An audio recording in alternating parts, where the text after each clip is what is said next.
Our headline stories this hour: a truck bombing and gun battle at a fortified hotel for foreigners in the Afghan capital in an attack claimed by the Taliban. The World Anti-Doping Agency is slammed by the Olympic chief and sports federations over its handling of the Russian drugs scandal. And Brussels warns that the EU migrant deal with Turkey is on the verge of collapse, while Ankara is now threatening to pull out too if it doesn't get visa-free travel to the EU by October.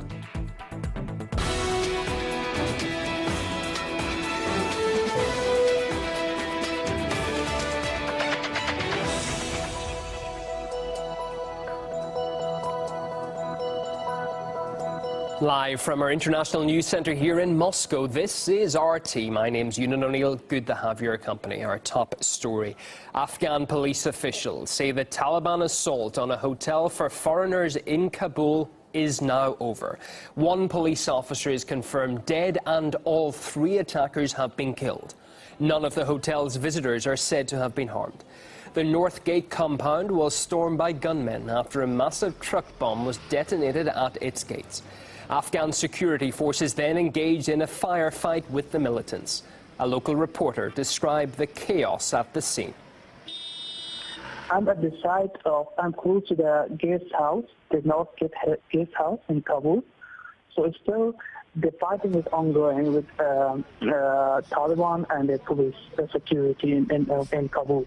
I can hear the gunshot now, and still that fighting is at the side of that place, the guest house, and there is no people around the area. Everyone is just escaping, and families escaping from their houses. The North Gate Hotel houses foreign military and civilian contractors. It's a highly fortified compound surrounded by guard towers and razor wire with snipers on duty. All vehicles entering the gates are thoroughly searched. It's the second time the Taliban has targeted the site, but the first attack in 2013 failed to breach the perimeter. Former Pentagon analyst Michael Malouf says the latest attack shows that security in Afghanistan is not tight enough. This represents a far more serious problem, and that is security inside the Afghan capital of Kabul, which should have been very well guarded, and it almost sounds like there was an inside job, given the ease at which they were able to get into the hotel where there is also supposed to be security. So this raises some very serious questions on internal security in the capital itself. You got to keep in mind the Taliban doesn't really have any incentive at this point to continue on with peace talks, simply because they are able to penetrate. They have shown vulnerability of security, and I might add that an increasing number of Taliban commanders now are beginning to swear allegiance to ISIS in Afghanistan. Let's take an overall look at the country. The Afghan government has lost control of nearly 5% of its territory to the Taliban this year alone. That's according to a report from the US government's top watchdog. Now, that means that a fifth, these areas in red, of Afghanistan's territory is currently held by the militants. The Helmand district, which is this area, the largest swathe down in the bottom of our screens here, it's one of the country's most important regions, and it recently fell under their control after heavy fighting.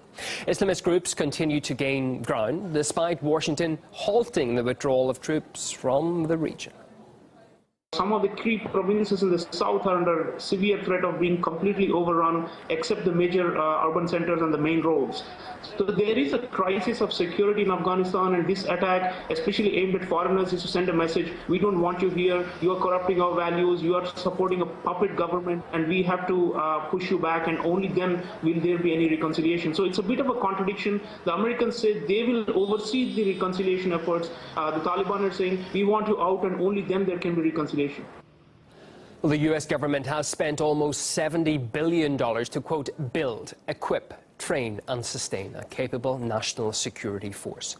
Money has been allocated to the Afghan army and the police. The US has also been willing to engage the Taliban in peace talks. They have a choice. Rather than continuing to fight their fellow Afghans and destabilizing their country. They should engage in a peace process and ultimately become a legitimate part of the political system. My hope, although not my expectation, is that there comes a point at which the Taliban recognizes that they are not going to simply be able to overrun the country, and that what they need to be doing is to enter into serious reconciliation talks that are led by Afghans. But calls for peace talks didn't stop U.S. forces from killing Taliban leader Mullah Akhtar Mansour back in May. He was the target of an American drone strike. President Obama described his death as an important milestone. Anti-war activist and author David Swanson believes that even if the U.S. were to strike a deal with the Taliban, it would not end the conflict in the country.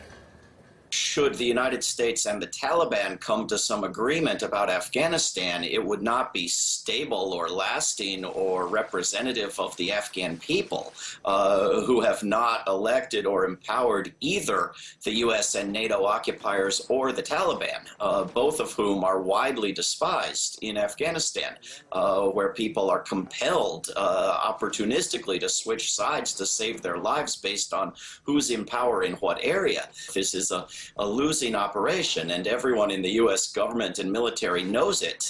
They just don't want to admit a loss, a defeat. President Obama doesn't want to end a war or declare that he has been defeated. And so you have a government that the people of Afghanistan never put into power, never recognized as an authority over them, being propped up by the United States, but that will come to an end.